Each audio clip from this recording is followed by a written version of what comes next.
A homeowner in Ohio slits open an envelope. The adjustable rate has moved again, 0.3%. On a $200,000 mortgage, that is dinner money every month, or the lack of it.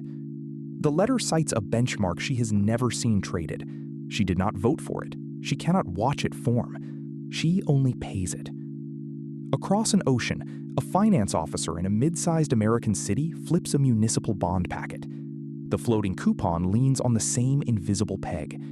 Neither of them has spoken to a trader in London. Neither was invited to the 11 o'clock question. That peg has a name: LIBOR, the London Interbank Offered Rate. Newspapers print it like weather. Loan contracts cite it. Courts enforce it. Student notes, credit card teaser periods, interest rate swaps, and the quiet debt of school districts all lean on it.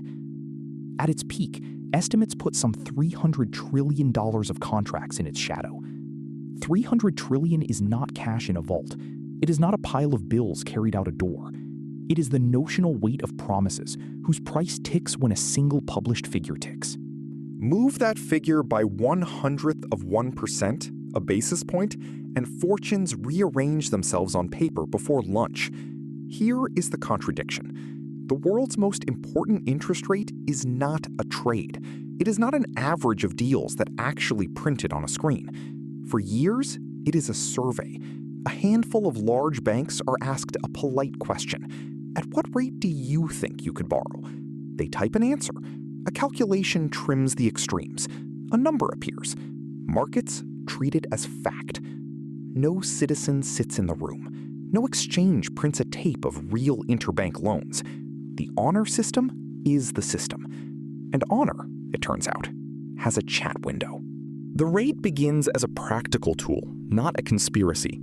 In the 1960s and 70s, dollar lending outside the United States grows in London's eurodollar market.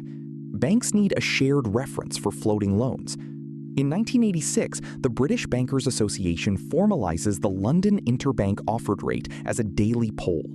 The design is elegant on paper and fragile, in fact. Each morning, a designated submitter at each panel bank answers a hypothetical. At what rate could your institution borrow a reasonable amount of unsecured funds in a given currency and tenor? The answers travel to a calculation agent, for years Thomson Reuters, around 11 in the morning London time. The highest and lowest quartiles are thrown out. The remainder is averaged. The printed fix becomes law inside contracts written oceans away. There are many LIBORs, not one. Dollars, sterling, yen, Swiss francs, euros, overnight out to 12 months. A grid of estimates that looks from a distance like a market. Distance is the point. After the late 1990s, true unsecured interbank lending thins. Banks prefer secured funding, central bank facilities, and internal treasuries. The question the survey asks slowly detaches from a thick tape of real deals.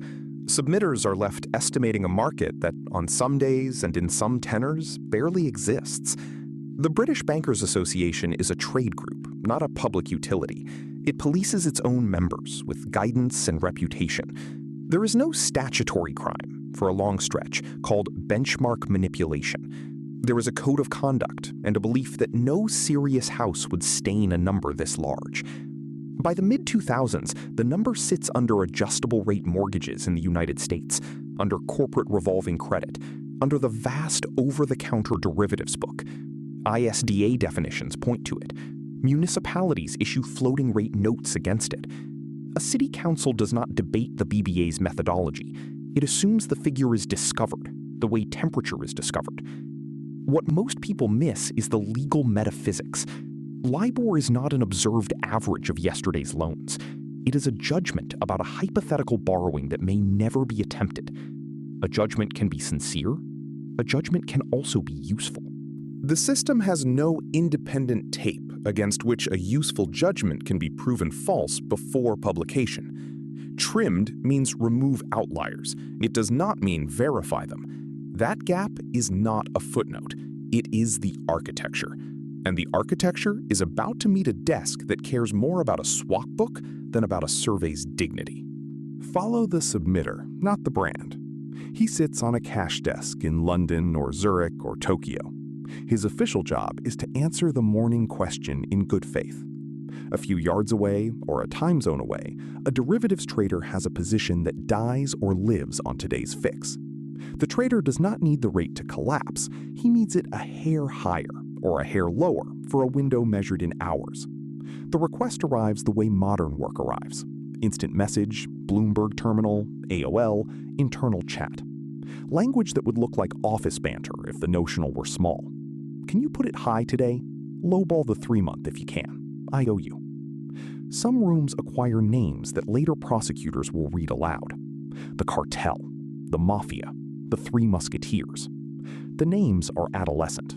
The books are not. At Barclays, UBS, and other panel banks, investigators will later recover years of traffic, roughly from 2003 into 2012, in which traders ask submitters for tiny adjustments, and submitters sometimes comply.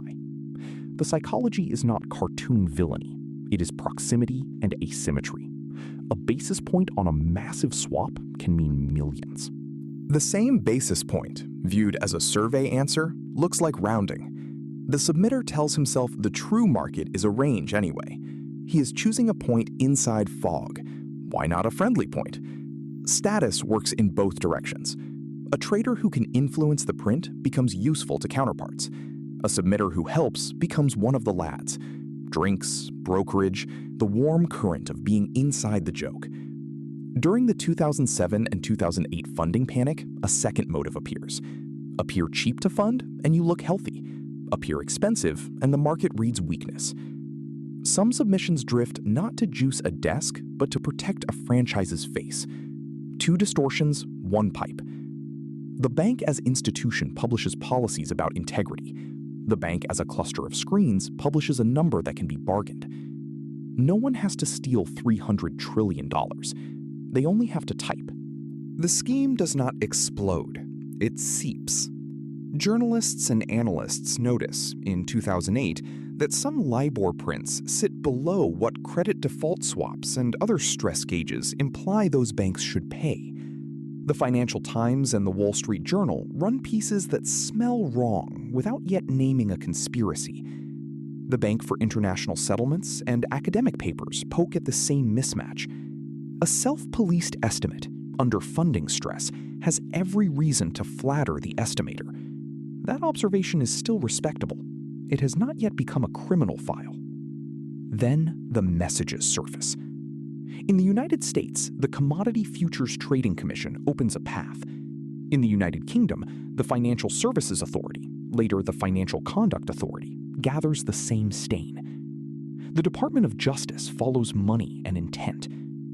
What they find is not a single smoke-filled room. It is a habit.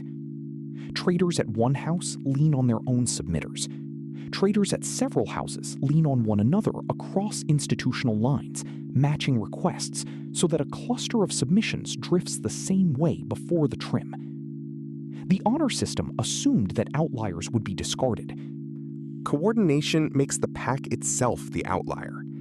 June 27, 2012, is the day the private language becomes public weather. Barclays reaches settlements with American and British authorities, paying about $450 million in combined penalties, and its senior leadership begins to fall. The chat excerpts are almost literary in their smallness. Requests for a high 1 month. Thanks, mate. The world hears for the first time at scale that the rate inside its mortgage might have been a favor.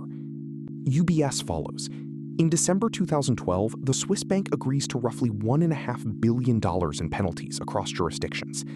Other houses take their turn. Royal Bank of Scotland, Deutsche Bank, Rabobank, Citigroup, JP Morgan. The roster is not a complete map of global finance, but it is enough to kill the idea of a few rogue clerks. Tom Hayes, a former UBS and Citigroup yen trader, becomes the human face a jury can hold. In 2015, a London court convicts him of conspiracy to defraud.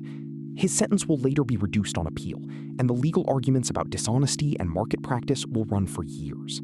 The documentary fact is narrower. A trader treated the daily guess as a tool, and the tool left a transcript. Parallel to the desk-level rigging sits the crisis-era lowballing problem. Authorities distinguish the two, even when headlines do not.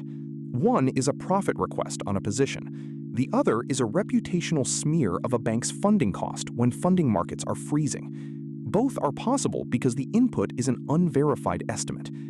The Wheatley Review, commissioned in 2012, does not bother with sermons about greed. It describes a governance failure. A trade association should not own a systemic benchmark. Submissions should be anchored to transactions where transactions exist. Manipulation should be a specific crime. Administration should sit with a regulated body. ICE Benchmark Administration later takes the operational franchise. The United Kingdom writes benchmark offenses into statute. The European Union builds a benchmarks regulation. In the United States, the Alternative Reference Rates Committee points the huge dollar derivative stack toward the Secured Overnight Financing Rate, a broad measure built from actual overnight Treasury repurchase trades, later published by the Federal Reserve Bank of New York. Britain leans on SONIA. Other currencies pick their own transaction-heavy replacements. The shift is slow because $300 trillion of old paper cannot be wished into a new index. Fallback language has to be written, litigated, and sometimes legislated. Synthetic LIBOR is invented as a bridge so that stubborn contracts do not detonate. Most panels go dark on a timetable that runs from 2021 through 2023, with residual synthetic settings trailing after. By the time a viewer in 2026 opens a new floating rate note, the old morning survey is a museum piece. The wound that remains is not only the fines. Municipalities and counterparties spend years asking who was harmed, by how many basis points, and whether a class action can reconstruct a counterfactual print. Some cases settle, some die on causation. A city that paid a slightly wrong coupon cannot easily prove the exact honest number that should have appeared on a day when even honest submitters were staring into a thin market. The scandal proves the mechanism was corruptible. It cannot always prove the precise victim ledger. That gap is the last gift of a survey. You can jail a man for the chat. You cannot rewind the average. The lesson is not that markets are sinful. It is that a civilization outsourced its measuring stick to a sentence no one could audit before it became law. An estimate is a human act. A transaction is a scar in a ledger. One can be bargained in a sidebar. The other leaves a time and a size. When the stick is an estimate, the incentive is simple. The people closest to the question have books that move when the answer moves, and the public that lives under the answer never sees the keystrokes. Replacing the poll with repurchase data, overnight index averages, and regulated administrators is a genuine repair. SOFR is not a personality. It is a pile of trades. That is the point.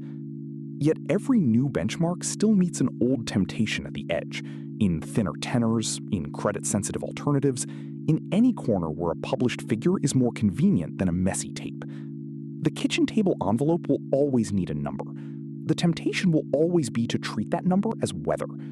Weather is not typed by a desk that slept on a position. If a society must price promises that large, the only adult question is whether the input can be reconstructed by a stranger with a record. Not a code of conduct, a record. The traders did not carry 300 trillion out of a vault. They demonstrated something colder.